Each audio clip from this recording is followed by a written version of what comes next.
إن الحمد لله نحمده ونستعينه ونستغفره ونعوذ بالله من شرور أنفسنا ومن سيئات أعمالنا. من يهده الله فهو المهتد ومن يضلل فلا هادي له. أشهد أن لا إله إلا الله وحده لا شريك له وأشهد أن محمدا عبده ورسوله صلى الله عليه وعلى أهله ومن تبعهم بإحسان إلى يوم الدين. أما بعد، يا أيها الذين آمنوا اتقوا الله حق تقاته ولا تموتن إلا وأنتم مسلمون. يا أيها الناس اتقوا ربكم الذي خلقكم من نفس واحدة وخلق منها زوجها وبث منهما رجالا كثيرا ونساء واتقوا الله الذي تساءلون به والأرحام إن الله كان عليكم رقيبا. يا أيها الذين آمنوا اتقوا الله وقولوا قولا سديدا يصلح لكم أعمالكم ويغفر لكم ذنوبكم ومن يطع الله ورسوله فقد فاز فوزا عظيما. أما بعد، فإن خير الحديث كتاب الله وخير الهدي هدي محمد صلى الله عليه وسلم وشر الأمور محدثاتها وكل محدثة بدعة وكل بدعة ضلالة وكل ضلالة في النار. We give praise and thanks to Almighty Allah. We ask Him to shower His blessing upon the noblest of mankind, Muhammad sallallahu alaihi wasallam, his family, members of his household, his companions, and all those who have stood our standing and will come to stand at this path of as-sirat al-mustaqim to the day of Qiyamah. Alhamdulillah. We have not ceased to be following the book Az-zakaat fi-l-Islaam fi-Dh-Dhawi-l-Kitaab wa-s-Sunnah. Az-zakaat in Islam in the light of the Kitab and the Sunnah, by the popular author of Hisnu-l-Muslim, the book of Az-zakaat, Sheikh Sa'id ibn Wahb Al-Qahtaaniy. Alhamdulillah. We got to the last parts of the last section on the zakat on animals. One second, please. Now, we got to the segment on Khilta fi-Bahimatul-An'am. We started where the Prophet ﷺ started. The great Sheikh, rahimahullah, Sheikh Sa'id ibn Wahb Al-Qahtaani, he started where the companion of the Prophet ﷺ started, which is where the Prophet Muhammad ﷺ started on the issue of zakat, and that is the zakat on Bahimatul An'am, the zakat on non-working, non-working, free-range animals of the camel, cattle, and sheep family. After that, he went to the next thing, which is the zakah on al-mustakhraj min al-ard, the things that have been extracted from the earth, like your zuru', your farm produce, or your rikaz, things that have been buried on the earth, in the earth during the time of Jahiliyyah and now discovered, or thereafter discovered during the time of Islam, and other things like that, like ma'adin, ores, natural ores that Allah subhanahu wa ta'ala himself puts in those places in the earth. So the first one that we took, and bi'idhnillah will finish today if Allah permits, is the zakah on Bahimatul An'am, the zakah on non-working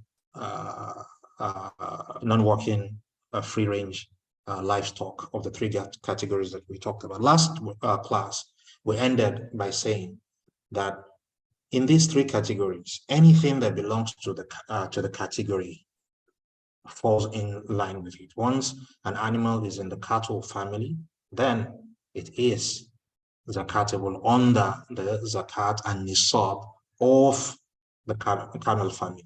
If it is in the Baqarah cattle family, then it goes, and this covers cows, bulls, oxen, buffaloes, and things like this. They're all cattle family. Likewise, Ghana, sheep family, whether it is goats, whether it is ewes, whether it is rams, things like this. The ones that grow hair and the ones that grow wool in this family, they are all included. The Sheikh Rahimullah mentioned two types that are popular in the books of the scholars, but they're more than that. They're different species, and sometimes with interbreeding and things like this, you also have new species coming up, and all of them are included. And we said that what must be given in zakah is the mid-range, in the mid-range. So whatever the species, the mid-species is that which will be given. Whatever the quality, the mid-quality is that which will be given. And by default, this must be something that should be slaughterable during the time of Udhiyah. However, if someone has a stock that is made up of all emaciated animals, then of course this is what we take, because Allah says, "Khudh min amwalihim sadaqah." Take from their wealth. This is the wealth the man has. La yukallifullahu nafsan illa wus'aha. Today, alhamdulillah, we'll go to the next topic that Sheikh Rahimahullah said are important to note in the issue of zakah, and that is al-Khilta. Khalaqa means to mix something up. Al-Khilta means a mixture. In this case, it's talking about mixture in ownership, a partnership in wealth that is zakatable. The default with Khilta is that it does not have an impact in the giving of zakah. If you and I own shares in a zakatable property, that we own shares in it doesn't, by default, the default ruling on it is that that ownership is of no, that joint ownership, that partnership is of no consequence. What we are to look at is my own share in that zakatable wealth, your own share in that zakatable wealth. The one that will pay zakah is the one whose share in the partnership in that wealth, whose share in that wealth is up to or above the nisab. If it is, then he will pay zakat. If both of them are, then they will pay zakat. However, there is an exception, as with many rules, there is an exception. This is in the case of bahimatul an'am. Out of all the zakatable wealth types, zakat on bahimatul an'am is the only one where there is an exemption, where al-khilta, partnership, has an impact. And this partnership has an impact in a limited situation. So we'll look at it bi'idhnillah, following what the great Sheikh Rahimahullah, Sheikh Sa'id and Wahb Al-Qahtaaniy says. Says al-khiltatu fi bahimatul an'am as-sa'im al-aslu fiha hadith Anas. Partnership in the payment of zakah. Khilta, partnership having an impact in the payment of zakah on bahimatul an'am that are free range, sa'ima.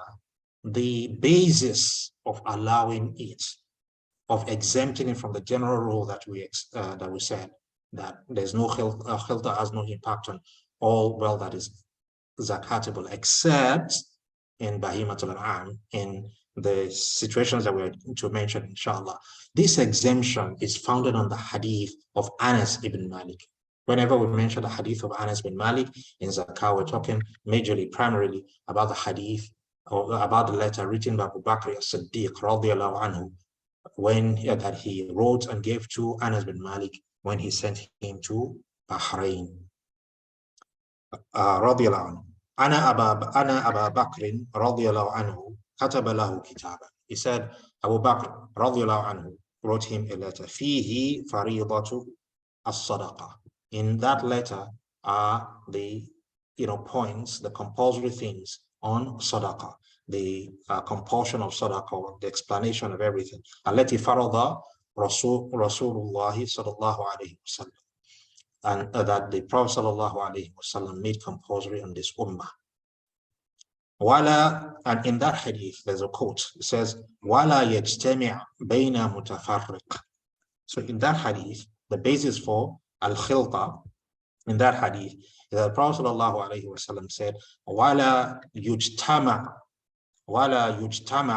bayna mutafarriqin."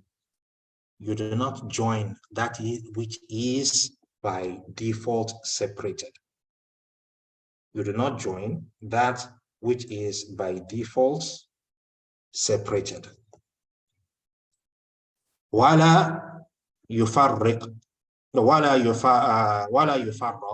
بين مجتمع, and also you do not split that which is by default in one group. If something is in one group, don't split it. Before that, if something is separated, don't join them together. Khashyata sadaqah, fearing to pay sadaqah.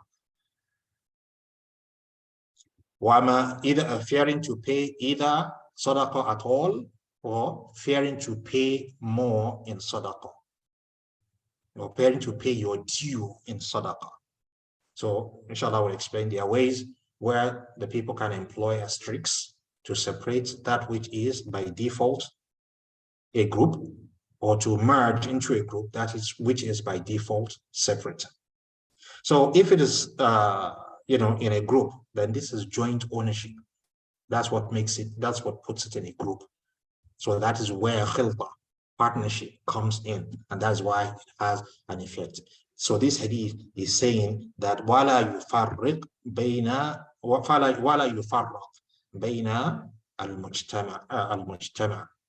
That which is joined, you do not split. That's talk of bahimatul an'am as-sa'ima, that is in a partnership, is owned by a partnership.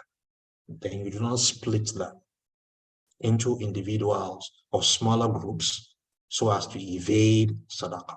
So this tells us that partnership has an impact over here. Also in the hadith, it says, وَمَا كَانَ مِنْ, it now mentions the name Khilta specifically. Now says, وَمَا كَانَ مِنْ خَلِيطَيْنِ فَإِنَّهُمَا يَتَرَاجِعَانِ بَيْنَهُمَا بِسَوِيَّةٍ. So this puts paid to any difference of opinion that may want to hold on this issue. So the Prophet ﷺ, or Abu Bakr radiallahu anhu, in that hadith said, وَمَا كَانَ مِنْ خَلِيطَيْنِ, whatever zakatable wealth is owned by two in a partnership, and of course two or more is what a partnership is about, but just use it as a placeholder. Whatever is owned by two or more in a partnership, فَإِنَّهُمَا يَتَرَجِّعَانِ, the two that are to pay zakah, because they jointly own it, that wealth of bahimatul an'am, which is an exemption, as we said, from the general rule, will be seen as the property of one person. So, for instance, if it's 40 sheep, they are to, between 40 and 120 sheep, they are to pay how many sheep? Anybody?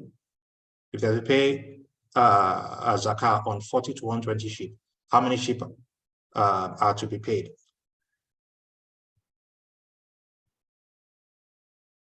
Anybody?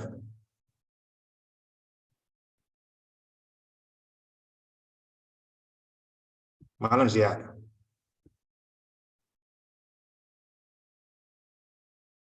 Mujib. Sajayala. Malam Bashir. Zakah on sheep.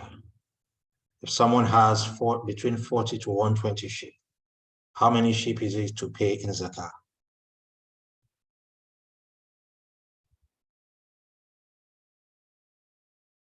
Anybody?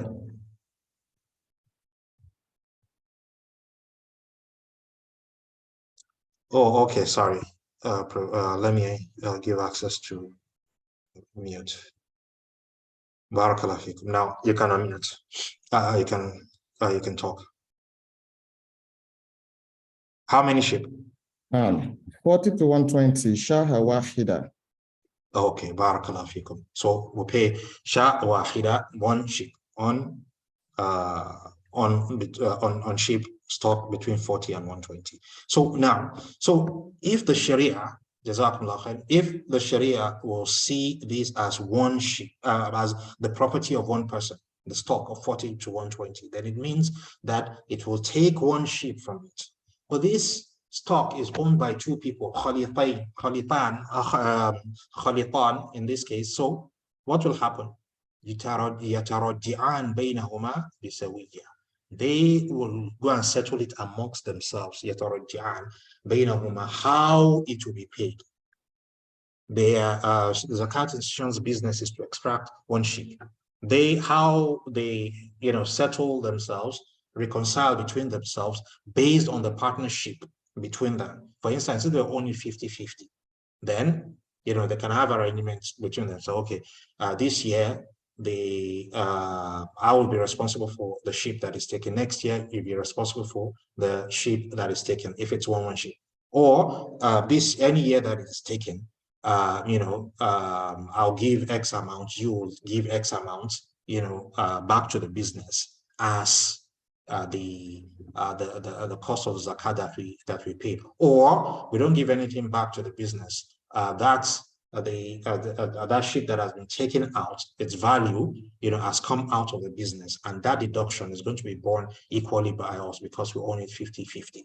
If it's 40-60, 30-70, 80-20, whatever the things, يَتَرَجِعَانْ بَيْنَهُمَا بِسَوِيَّةٍ. They will settle that amongst themselves. So this hadith is explicit about Khilta, and we should remember the hadith, the points of the hadith. It's a longer hadith. We read it in full to us in the past. We can go to look at it again. But the point that affects Khilta is we just treated now. Alhamdulillah. Now, wal-Khiltatu naw'an. Khilta, partnership in Bahimatul An'am as-Sa'ima, that has an impact on zakat, that's an exemption from the rule, has an impact in two, or this filter is of two types. Naw'an. Now al-awwal, the first type, al-khiltatu a'yan. It is partnership with respect to the people that own that own the stock.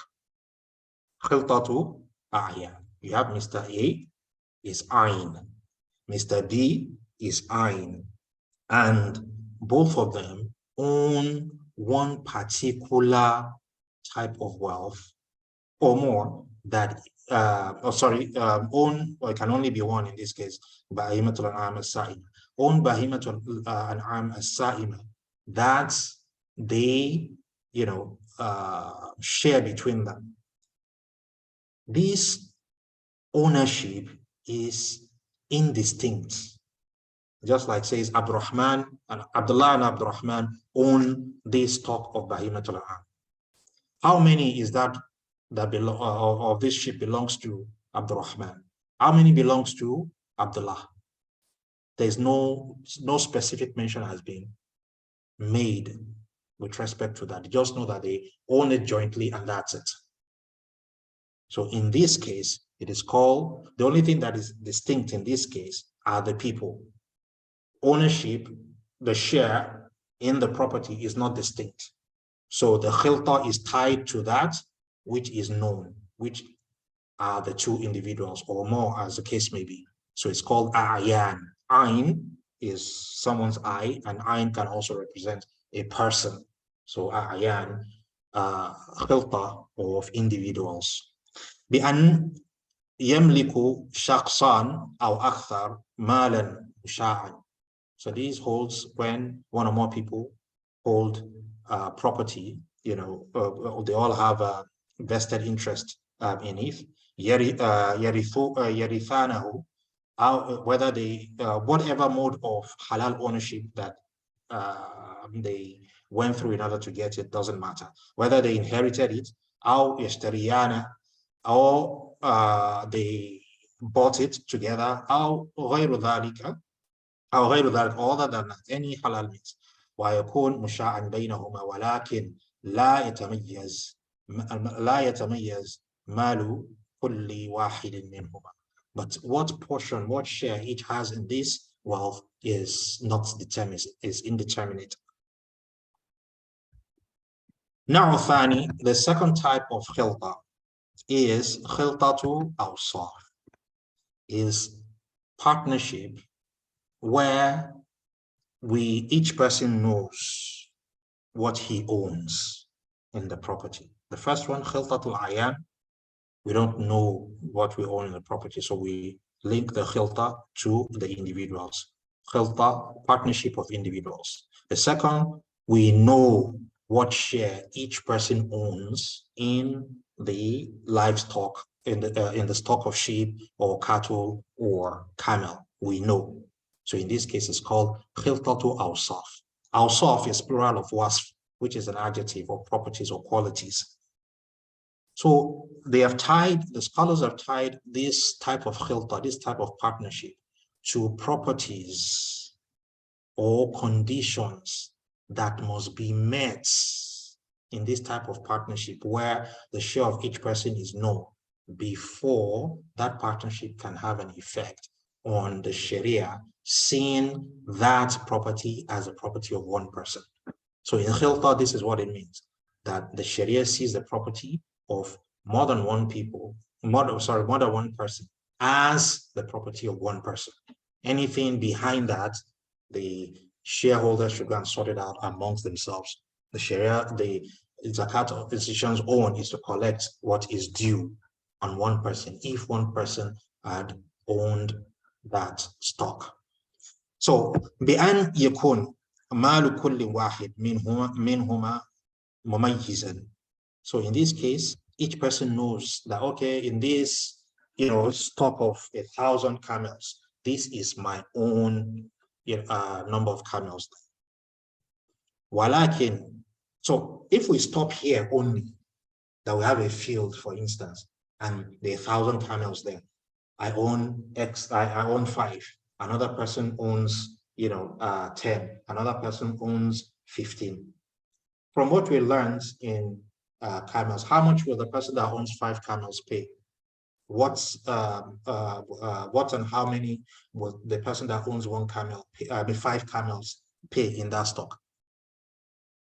Anybody?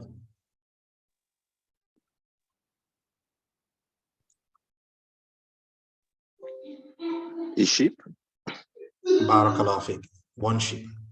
So if you own 5 to 9, you pay 1 sheep. If you own 10 to 14, you pay another sheep in addition. That means 2 sheep. 15 to 19, you pay another sheep, 3 sheep. 20 to 24, another sheep, 4 sheep. Anything above, anything from 25 upwards, you now begin to pay in camels. So in this case, if that is where the discussion stops, then each person knows what he owns, is truly not in any partnership whatsoever regarded by the Sharia. However, if the discussion goes beyond that, walakin ishtaraka fi-l-marah, if the awsaaf, the conditions being being listed now are shared by the people who own this stock, then khilta, partnership, will have an impact. The Sharia will now no longer see the camels as this person owns 5, this person owns 10, this person owns 15. No, you'll see it as one person owns all, and this is the zakat to be paid. Whatever is to be settled, the co-owners will settle it amongst themselves. The zakat institution's own is to collect what is due on one person. So what are these awsaaf? It is that ishtaraka fi marah, they share in where the animals will be housed, their resting place. Wa masraf, and their feeding grounds. Remember, they must be sa'ima. If they are feeding them from their own purse, then there is no zakah on them. They are not sa'ima.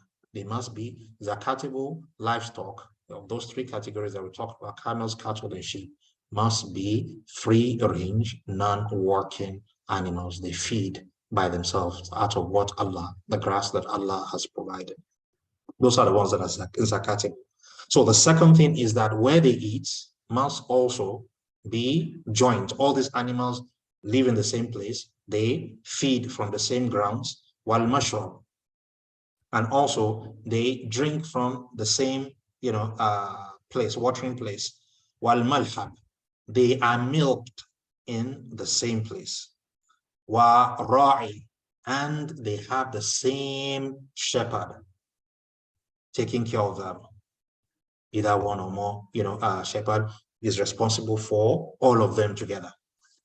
Wal fahl, and the animal, the male, the bull that, the male of that class of animal, whether cattle, whether it is camel, cattle, or sheep, is shared.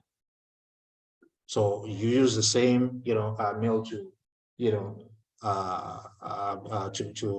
to fertilize the the females. Then this condition, once all these awsaaf are met, then you say this is Khilta to Awsaaf.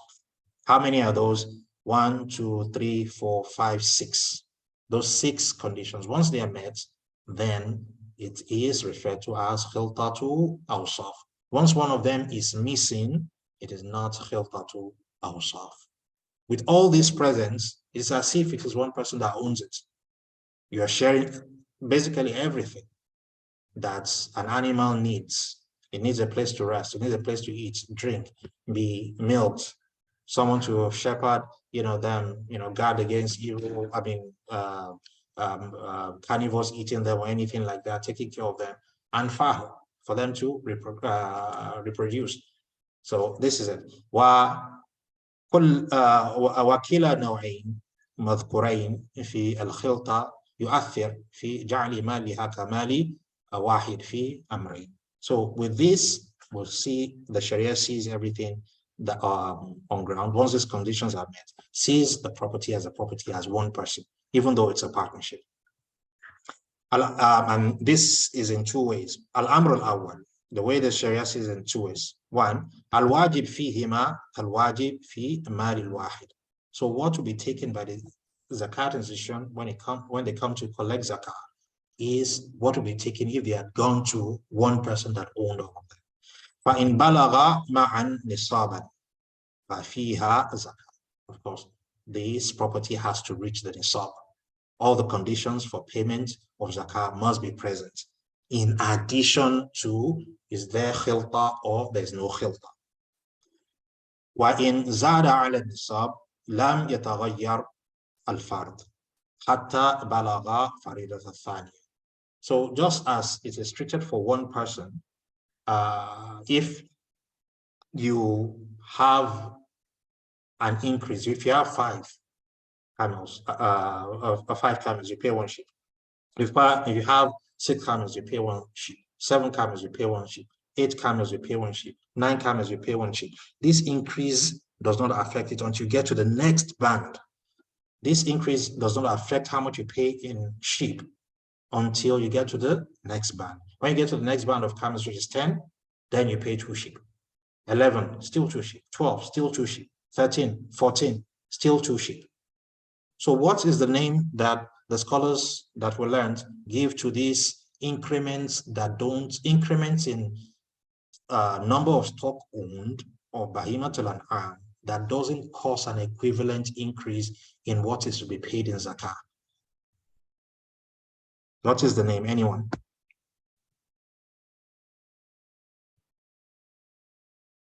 We also did this as an assignment. And we did it in class also a couple of times. Anyone? Anyone? Okay, awqas, not awqat. Okay, somebody, you know, give us an answer there. Barakallahu fikum. Awqas, waqs. Waqas is the singular. Awqas is the plural. It's like a cut, you know, a break in transmission in terms of addition in the or in terms of increase in number of what you're going to pay in zakah. So when you get to 5, the ruling is activated. You pay 1 sheep. Then there's a break in transition in terms of addition to the number of sheep. Even though you have more sheep, 6, 7, 8, 9. So this number 6 to 9 are called awqas. Awqas. Now, barakallahu fikum. So until it gets to the next part. فَلَوْ كَانَ لِكُلِّ وَاحِدٍ مِّنْهُمَا إِشْرٌ. So as an example, if you have a partnership where each of them has 20 min al-ghanam from sheep, كَانَ عَلَيْهِمَا شَاء. So what is going to happen if they share these qualities of marah, masrah, mashrab, mahla, mara'i, and fahl. If they share these 6 qualities, then they will be viewed as one person, even though there are 2 individuals who own 20 sheep each. This 20 sheep is each is equal to 40, which is the nisab, the minimum that will cause one to be liable to pay zakah in ownership of sheep. So they now own it. Whereas if they didn't share these 6 qualities, if they shared 5 or less, then there will be no zakah on them. The Sharia will see them as each owning 20 sheep, which is less than the nisab. But because they share this Awsaaf together, their animals share this Awsaaf together, then these 6 Awsaaf together, then they will be seen as one person. The 20 sheep will be grouped as one. So in this case, return to that hadith of Anas, the hadith of Abu Bakr, radiallahu anhu, the letter he wrote to Anas when he sent him to Bahrain. Then this is the part where he said, وَلَا يُفَرَّقْ بَيْنَ الْمُجْتَمِعَ. In the eyes of the Sharia, these 20, sheep that share these 6 Awsaaf is seen as mujtami', joined, a group in the eyes of the Sharia, because they share these 6 qualities. So a trick that people will want to use is say, we own the thing individually. I own 20, yours 20. That's below the nisab. You can only trick yourself. Anyone who does that, Allah cannot be tricked. So the Sharia is that they are to, put their stock is seen in the Sharia as a joint stock of one person. Now, Athani, let's skip to the second. Al-Amr Athani, Anna li-sa'i akhd fard min mali ayyuhuma sha'a, sawa'an da'at ilayhi al-haja لكون الفرد واحدا أو لم تدعو الحاجة بأن يجد الفرد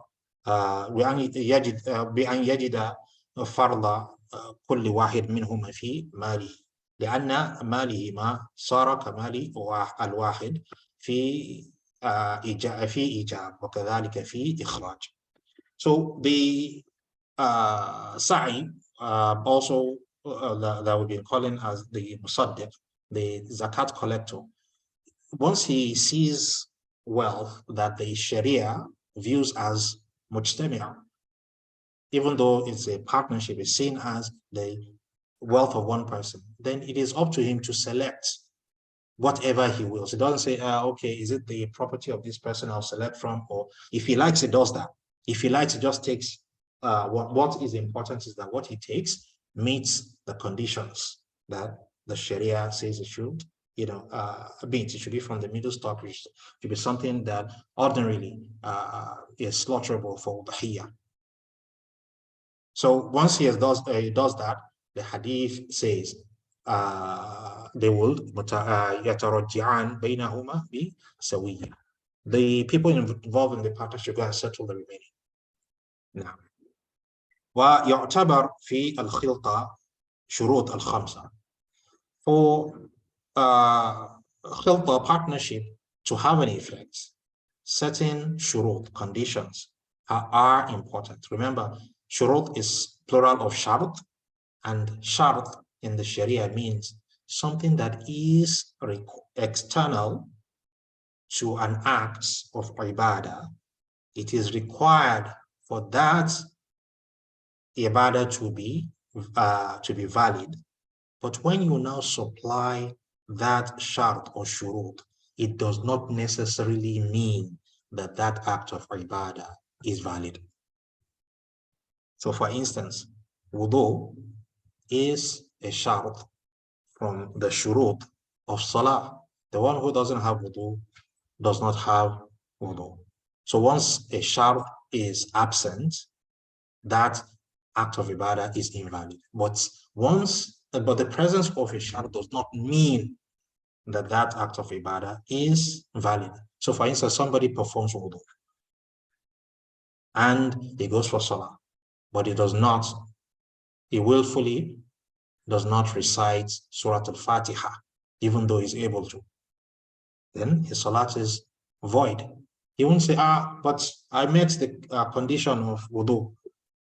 So the shart is that which, if it is, which must be present for an act of ibadah to be valid, but its absence does not necessarily mean that that act of ibadah is valid. And the shart is not a part of that act of ibadah. It is exterior to that ibadah. So with respect to khilta having an effect on zakah, 5 shurut must be met. If these shurut are present, then this shurut must be present for employing khilta, for employing khilta to be valid.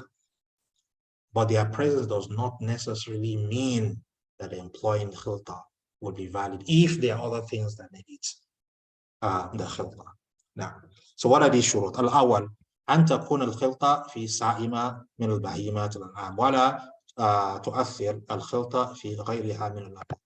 Khilta must be, the condition for khilta to hold, one condition, the first is that it must be bahimat al-an'am as-sa'ima. Any other type of wealth, khilta does not hold. Some of the scholars extend these to other than khilta. They extend it to shares that people have in company and things like this. But you can't extend this hadith. It is clear that it is talking about bahimat al-an'am as-sa'ima. If you're going to say, wealth, money that people own or shares that they own, so how are you going to explain the thing of masrah, where the money rests, mashrab, where the money drinks, the ra'i, the shepherd that will be shepherding the money, malhab, where the money will be milked? This don't affect any type of wealth apart from bahimat al-an'am. These conditions must be there first for you to class it as khilta, al-khiltatu al-awsaaf. Allahu a'lam. So some scholars hold that opinion, but Allahu a'lam, it is a weak opinion. الشرط الثاني أن يكون الخليطان من أهل الزكاة فإن كان أهل الزكاة. So the people who are in this partnership must be أهل الزكاة. They must be Muslim. They must be free. A slave cannot own property because he is property in and of himself. So they must be Ahl Zakah. خُذْ مِنْ أَمْوَالِهِمْ صَدَقَةً. Take from their wealth. The people that zakah is due on are the Muslims, not the kafir. The Muslims have to take jizya, tax, from the kuffar, from the people of the book, for the security that they enjoy in the lands of the Muslims. Now, so if we have a partnership like the one we described, two people owning 40 sheep in total, 20 to Abdullah and 20 to John. Then there's no Khiltatul Awsaaf in this case, even though they share all the 6 Awsaaf that we talked about. They rest in the same place, eat in the same place, drink in the same place, are milked in the same place, have a single shepherd and fi-l, male animal that procreates with the other animals. Even though, because John is not Ahlul Zakah, he is addressed, Allah says he should pay zakah. Because when the people get into the fire, they say, Ma salakakum fi saqar, fi saqar. The angels will ask them, what brought you to a saqar, this place in hellfire? قالوا لم نكن من المصلين ولم نكن نطعم المسكين. We are not of those who used to pray. We did not used to feed the poor. Part of feeding the poor is zakah. And both salah and zakah, these are acts of obligation, compulsory acts. So the kuffar are asked to do acts of ibadah. But those acts of ibadah will only be valid if they have the intention, which is founded on iman. So without iman, there's no fa'idah for what they did. So this is why they will end up in saqar. So an yakuna al-khalitan min ahli az-zakah. The people who are in this partnership for khilta to hold, then they must be people of zakah, people liable to pay zakah. فَإِنْ كَانَ أَحَدُهُمَا مُكَاتِبًا.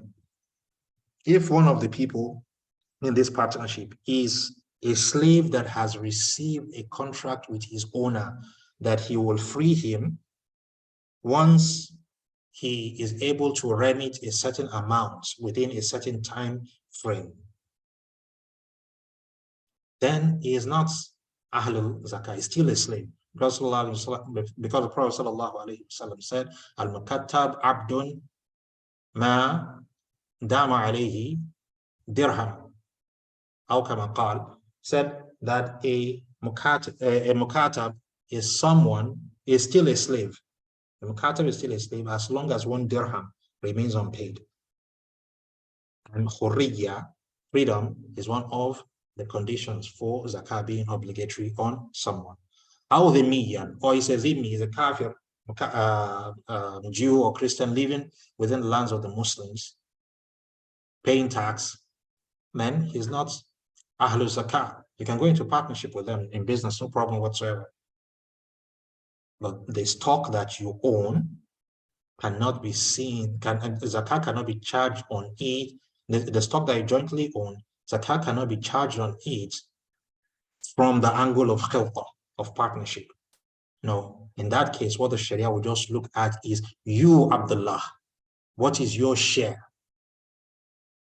All the issues of do they share these resting place, breeding place, milking place, and all that will not hold, because John is a kafir, but Abdullah is a Muslim. So it's a Muslim that pays zakah in this case, or in all cases anyway.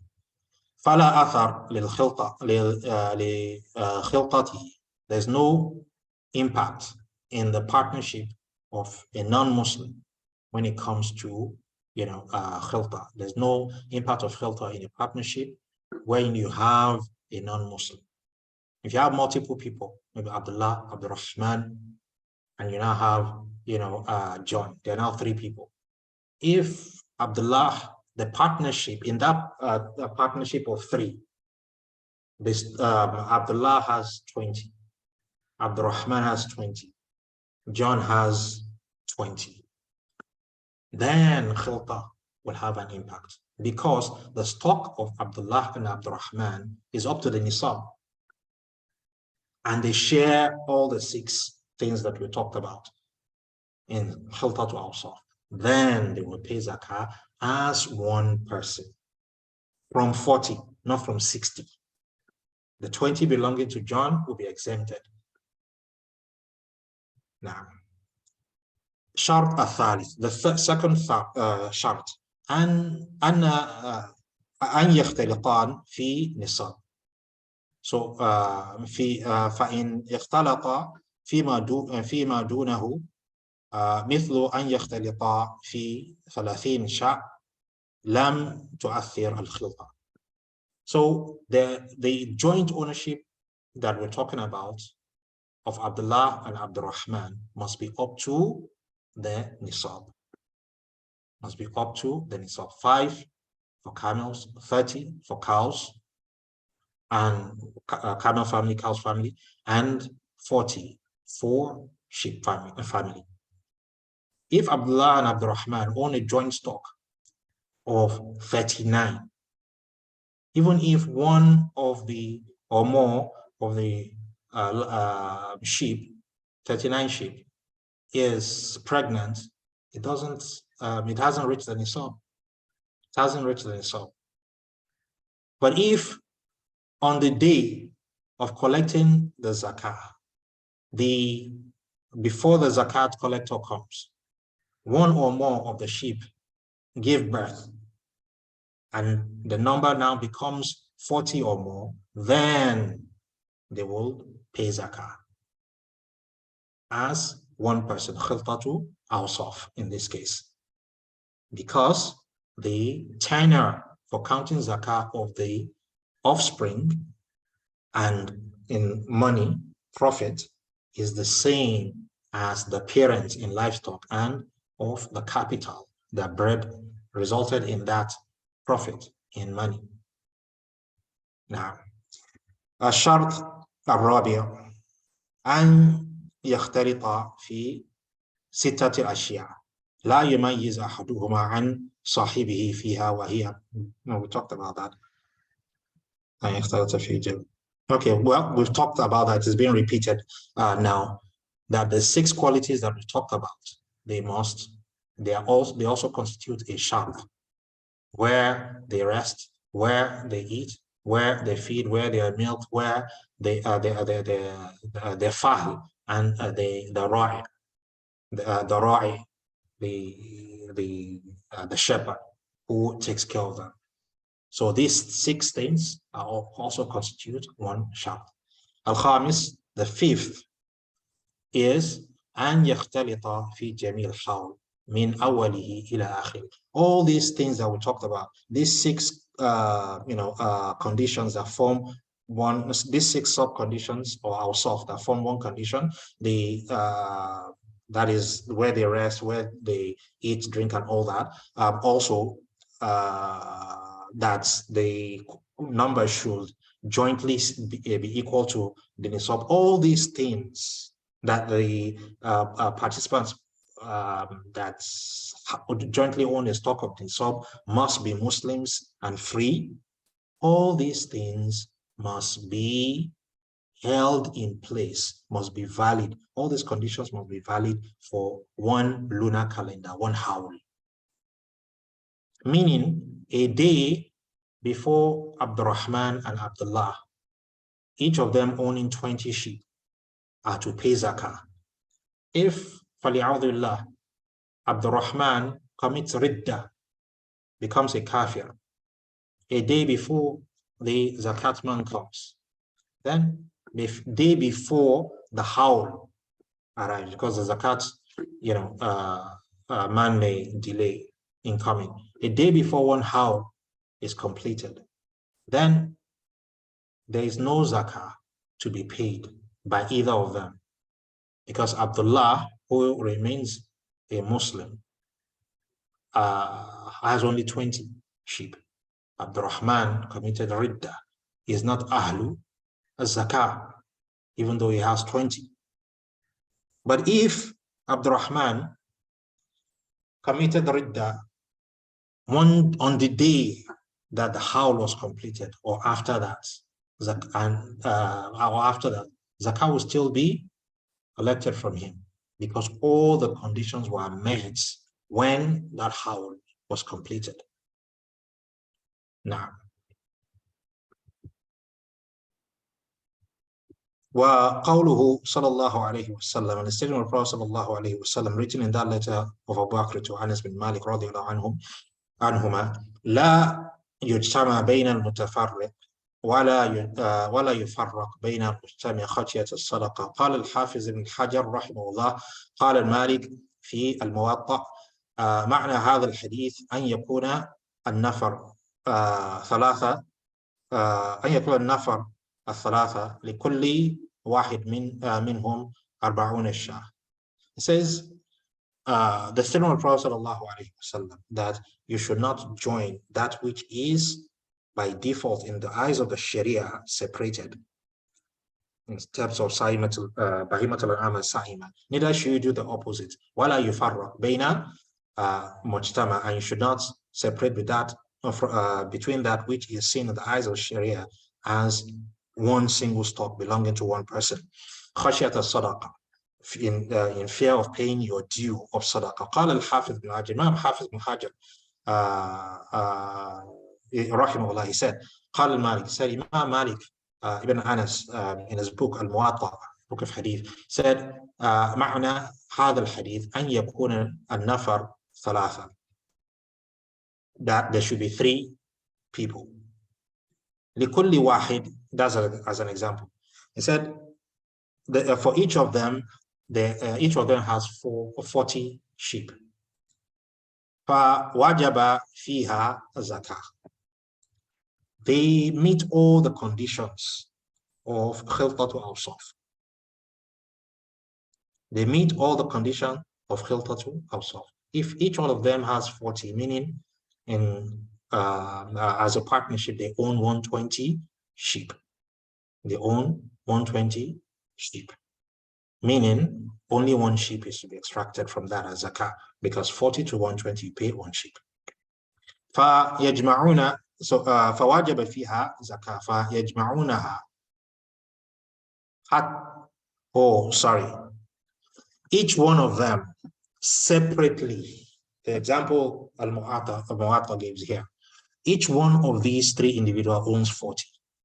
So Abdullah owns 40 sheep. Abdurrahman owns 40 sheep. Abdul Aziz owns 40 sheep. So what is due on them is 1 sheep each to be paid to the zakat institution, a total of 3 sheep. So perhaps their neighbors or whatever, they now say, instead of paying 3 sheep, let us tell them we are Khilta to Awsaaf. Let's join the sheep together. That's 120. It is still within the band of 40 to 120. So don't let us pay 2 additional sheep when we can pay 1 sheep. So they present themselves to the zakat institution as Khilta to Awsaaf. We share resting place for the animals. We share the shepherd. We share their milking, their drinking places, and their fahl, and their drinking and eating places. So all these 6 places we share with Khilta to Awsaaf. So they pay 1. They owe Allah 2 more sheep. If they don't pay, Yawm al-Qiyamah they will pay. If they don't pay on this earth, Yawm al-Qiyamah they will pay. So this is one trick that the people employ. Another example is أو أن يكون للخليطين 100 شاة. Another example of the reverse. This first one I looked about is that in the Sharia's eyes, they were separate. In order to trick the zakat institution, they joined themselves together as a group, Khilta to Awsaaf, in order to khashiyata sadaqah, in order not to pay their due on zakah, which the Prophet ﷺ forbade.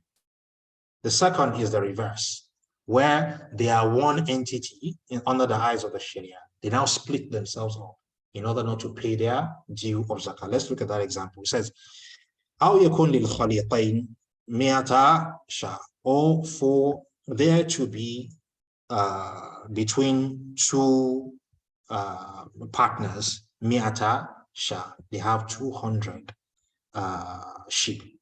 They have 200 sheep. Now, okay. they have 200 sheep. Washatan, 202 sheep. They have 202 sheep. Miata sha washatan. They have 202 sheep. فيكون عليهما فيها ثلاث شياه. So they are to pay how many sheep? 3 sheep. Because 1 to 39 sheep, you pay nothing. 40 to 120 sheep, you pay 1 sheep.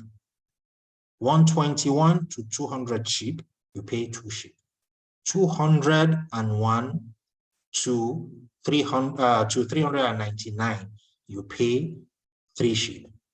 Then from there, every 100 sheep, you do what? You pay 1 sheep.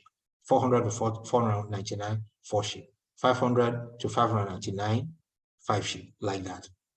So these people, they have 202 sheep, or even 201.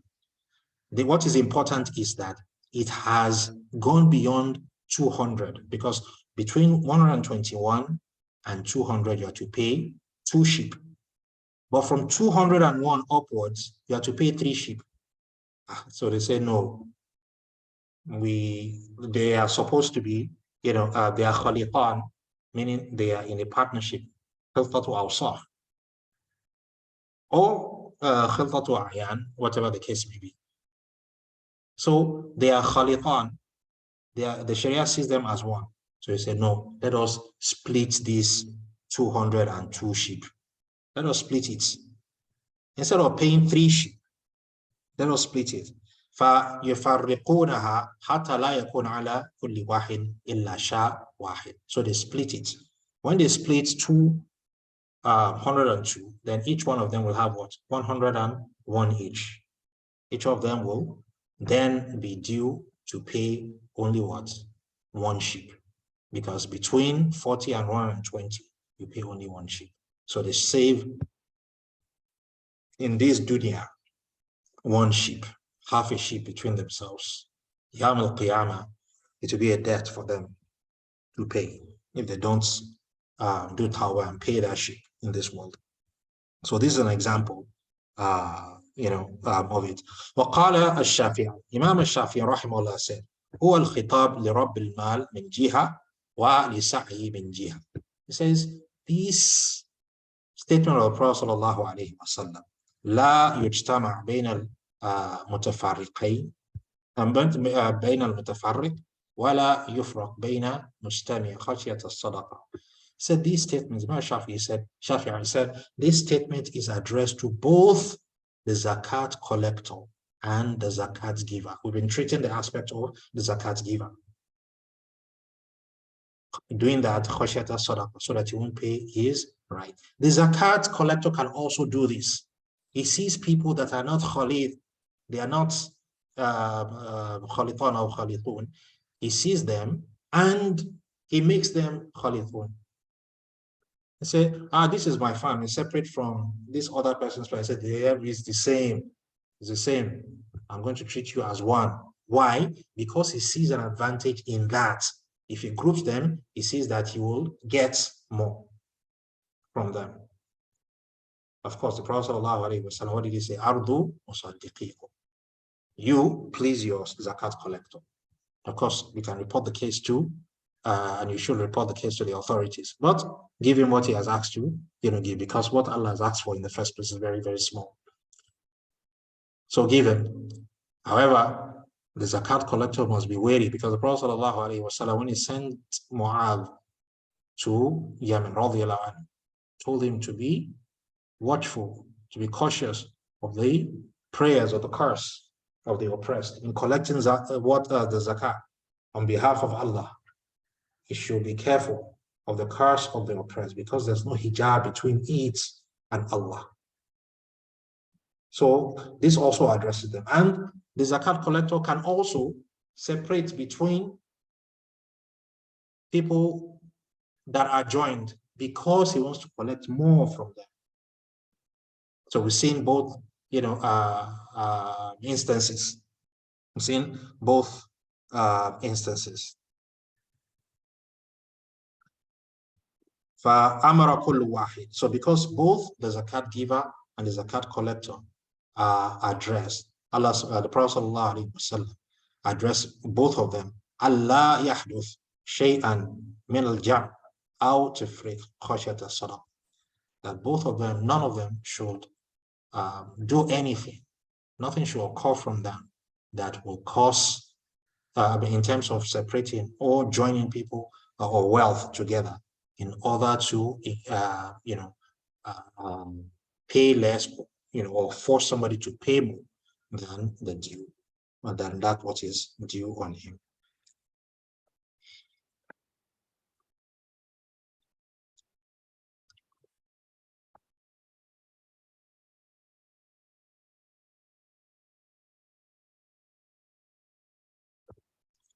The Sheikh Rahimahullah says, وَالْخِلْطَ لَهَا تَأْثِيرٌ فِي الْمَاشِيَةِ إِجَابًا وَإِسْقَاطًا وَتَقْلِيدًا وَتَخْفِيفًا وَمِنْ أَمْثِلَةِ ذَلك. Okay, it says, Khilta has an impact, the way we've described it. Whether it is in Ijaba, are you to pay zakat or not? In the instances we gave, if this Bahimatul An'am is Sa'ima and the conditions we gave then are valid, then it is compulsory. It is wajib, ijaban, for you to pay zakah. You don't say, oh, my share in it is less than the nisab. No, the Sharia sees the partnership as one person. So all that it owns is seen as a property of one person. Why is qatan? Also, whether you're not to pay zakah or not. If a kafir is your partner and the share that you own is less than so, then there's no zakat for you to pay. If you join it together, it will reach the sub, and you'll be and you see yourself as khilta. But the Sharia does not see you as khilta because that kafir is not ahlul zakat.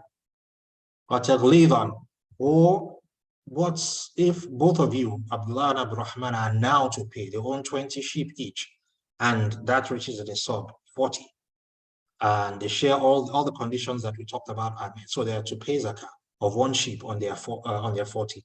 But Abdurrahman owns 90% of that stock, and Abdullah owns 10%. So how much in reconciliation they are going to do amongst themselves will be based on that partnership. Taglidan aw takhfifan. Abdurrahman, will bear, more of it. Abdullah, who owns 10%, will bear less of it. Now, إذا كان سعم رجل واحد في بلدان شتى وبينهما مسافة. What is the ruling of the scholars when you have someone who owns livestock in different countries and there is distance between them? لا يقصر فيها الصلاة. بينهما مسافة لا تقصر فيها الصلاة. There's a difference between them, the two places or more where he owns livestock. The distance is not up to the distance for performing qasr salah, meaning they are not the travel between them is not this joining or going between those two places is not seen as a journey. How كانت مجتمعة ضم بعضها إلى بعض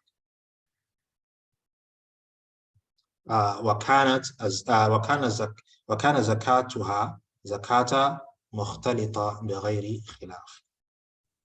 Or if they are joined together, if they are joined together in one place, then there is no difference of opinion amongst the scholars. So if somebody owns property in, let's say, Abu Dhabi and Al-Ain, the distance between these two places is not regarded as travel according to the people who live there. Even though if you go from either Abu Dhabi to Dubai or Al-Ain to Dubai, it is seen as a journey, even though the distance is about the same, about 170 kilometers or something like that, from Al-Ain to Dubai or Al-Ain to Abu Dhabi. But one is seen as travel, the other is not seen as travel. So the Sheikh Rahimahullah is saying is that if a man owns in two separate places or more, like Abu Dhabi and Al-Ain, for instance, he owns Mashia, the Bahimat al-Ana Saima, non-walking free-range animals at both locations. In this location, you don't do cost for that.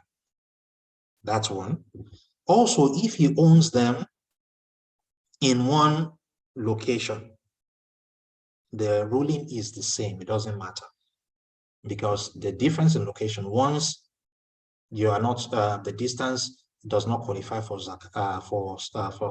qasr salah, is seen as if they were in one location. So the Sheikh Rahimahullah says, ضم بعضها إلى بعض وكان زكاتها كزكاة المختلطة بغير خلاف.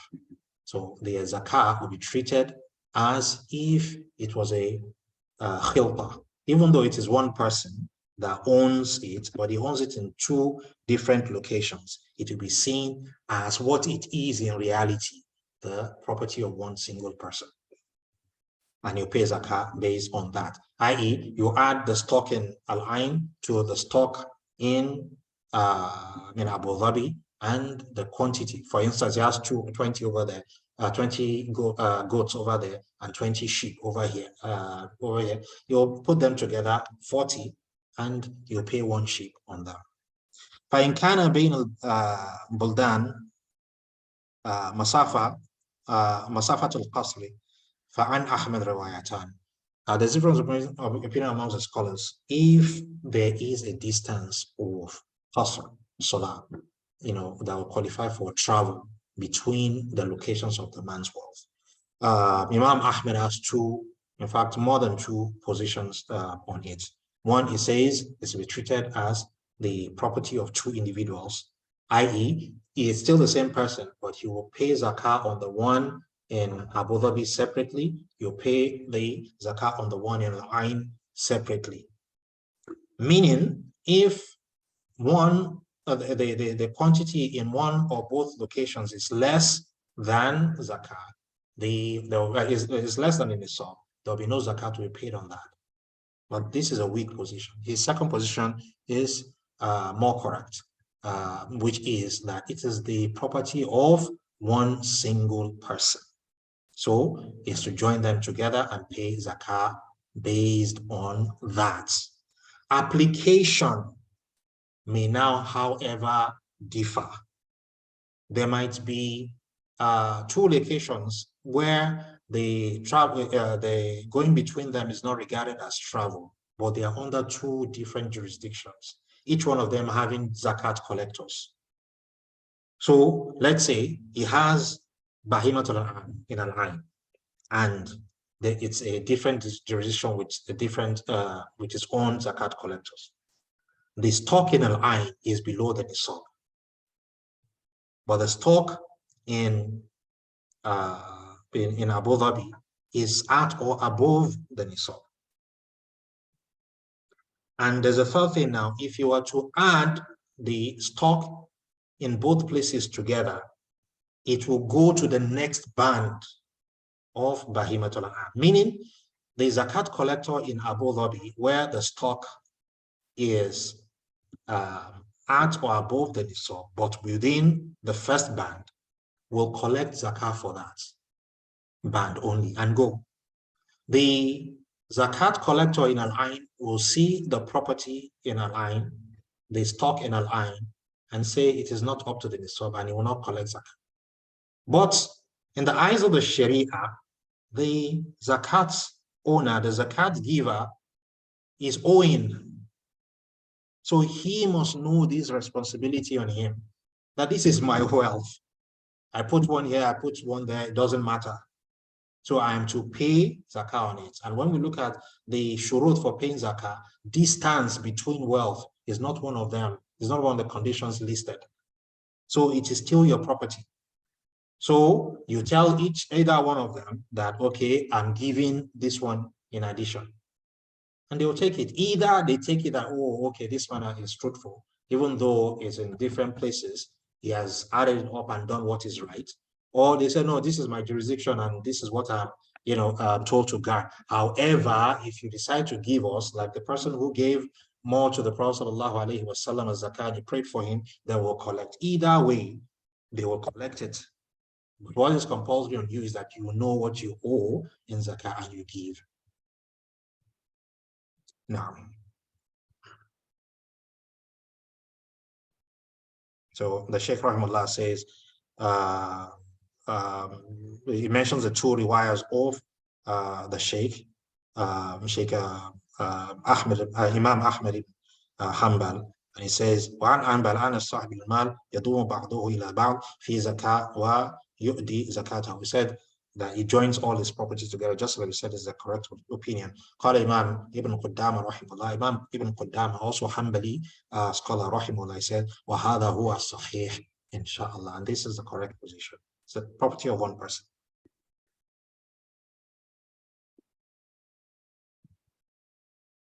Give evidence for that. We talked about it. So 19, الفرق بين البهيمة العامة وغيرها من أصناف الأموال الزكوية. The difference between بهيمة العامة and other types of zakatable wealth. And other types of zakatable wealth. أن غيرها متى زاد ولو قليلا على النصاب ففيه زكاة بفساده. Other types of wealth and their zakat, you've seen that in camels, in cows, and in sheep, we've been going from band to band. If you own 5 to 9, you pay this in camels. If you if you owe 5 to 9 camels, you pay 1 sheep. If you owe 10 to 14, you pay 2 sheep. 15 to 19, you pay 3 sheep. 20 to 24, you pay 4 sheep. 25 to 35 camels, you pay 1 bitul mahal. So we arrange this, which is a camel, female camel in its first, that's completed its first year and now in its second year. Its mother is ordinarily supposed to be on the verge of delivering another, camel. So these are in bands. However, other types of zakatable property are not in bands.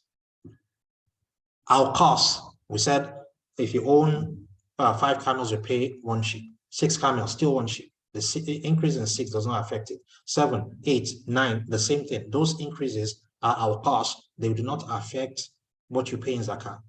But all other type of zakatable wealth, gold, silver, fiat money, all of them, as they increase, what you pay increases. Because in those instances, what you're dealing with is not number.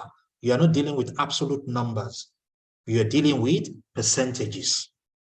In Bahimat al-Am, as-Sa'ima, you're dealing with absolute numbers. Between between 40 and 120 sheep, you pay 1 sheep. Absolute number. However, in farm produce, if your land was watered by Allah, you pay 10%. So the 10% is not an absolute number. The absolute number will be determined by the size of your yield. So as the yield increases, the absolute number increases, but the percentage remains fixed. The same for gold, silver. As the quantity increases above the nisab, the absolute number of what you pay in zakat increases, but the 2.5% that you pay on gold and silver and fiat money remains the same. So this is one important difference between Bahimat al-Am and other types of wealth.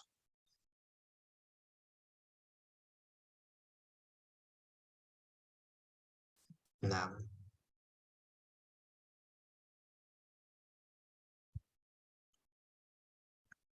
the Sheikh Rahimahullah said, Zakat al-Kharij, we finished, alhamdulillah. So the next is the Zakat on al-Kharij min al-Ard. We're taking that in the next class, inshallah. So we have, gone through Bahimat al-Am as-Sa'ima, free-range non-working animals, the Zakat to be paid on them. I believe the Sheikh has been very exhaustive in what he taught us in this. May Allah reward him abundantly. So just going through the charts again to remind us what we are to pay in terms of sheep. 1 to 39, nothing. 40 to 120, 1 sheep. 121 to 200, 2 sheep. 201 to 399, 3 sheep. 400 to 449, an additional sheep. So it's going to be 4 sheep. Every 100 that you add thereafter, one sheep. Very small number, but people still do not pay. Allahu A'lam. Wallahu musta'an. Now for cows, 1 to 29, you don't pay. The nisab for cows is 30. That for sheep that we just looked at is 40. The minimum that you hold before zakah becomes compulsory. So this is a chart. We've gone through it just to remind us of that. For camels, once you owe anything below 5, there's no zakah to pay. From 5 onwards, then you begin to pay in sheep for every 5. So 5, 6, 7, 8, 9, that is 5. These 5 numbers, you pay 1 sheep. 10, 11, 12, 13, 14, another 5, you pay another 1 sheep. Like that, when you get to 24. Once you get to 25, you start paying in camels. You no longer pay in sheep, except in the case of Gibran, reconciliation, where you are supposed to pay a particular type of camel. You don't have that camel. You have a higher one. The zakat institution reconciles. Or you don't have that particular camel that is required of you, but you pay a lower one and you reconcile with the zakat institution to balance up for the difference in value of that animal. 20 dirhams or 2 sheep, either way is what to be used for reconciliation. Whoever is paying, you to the zakat institution or the zakat institution to you. So these are the other bands. From 35, you begin to add 35. The first time you add 10 to the 35, you get 45. After this, you add 15. You get 60, you get 75, you get 90 to know the lower and the higher limit of the band. And of course, 35 means the next band starts at 36. 45 means the next band starts at 46, like that. Once you get to 90, then it's 91 to 120. So then after 120, everything now stays within the same tens. So it's 121 to 129. 130 to 139, 140 to 149, like that. And when you're paying in, in camels, the only time that you pay in bintul makhab and is when you are in this band.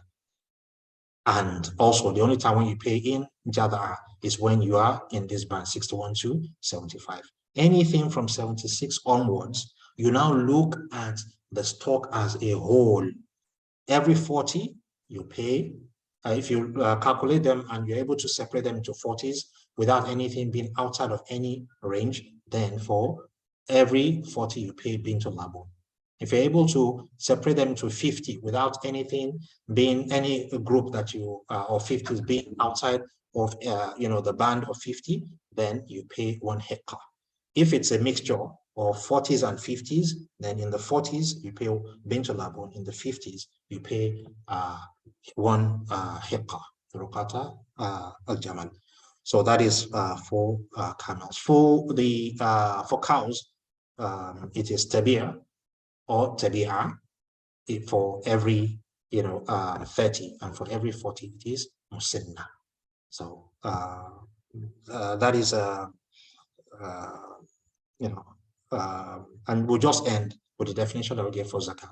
Zakah is an act of ibadah of extracting specific amounts, like 1 sheep, in the livestock, for 5 camels that you own, from specific thresholds. So 1 sheep is to pay in camels that are 5, and that is a threshold. It must reach 5 before zakah becomes in camels, not sheep.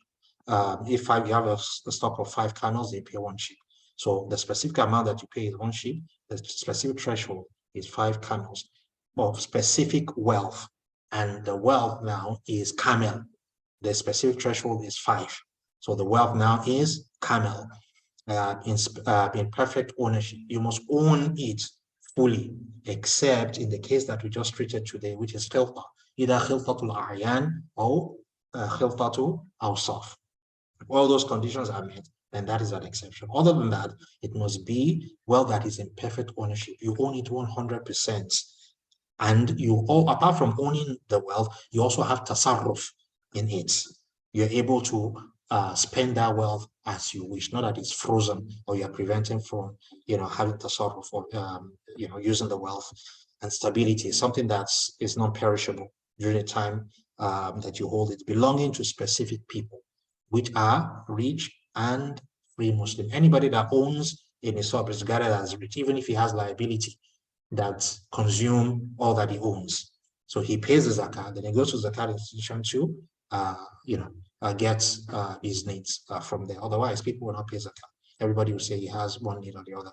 Taken at specific time, that is one lunar calendar, and given to specific people. Those are the people listed in Surah At-Tawbah verse 60. Those who are to, that we learned that earlier.